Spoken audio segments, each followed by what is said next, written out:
Hey guys, if you are trying to figure out a no start condition with your Briggs & Stratton generator, I guess maybe other generators, you've tried spark plugs, fresh gas, cleaning the carburetor, and nothing's working, I would try cleaning up your flywheel and your magnet. This generator sat for a while, I don't know, maybe a couple months, and the flywheel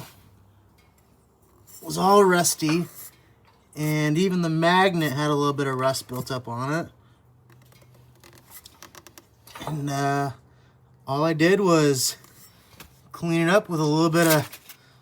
180 grit sandpaper, finished it with some steel wool, fired right up, try it out.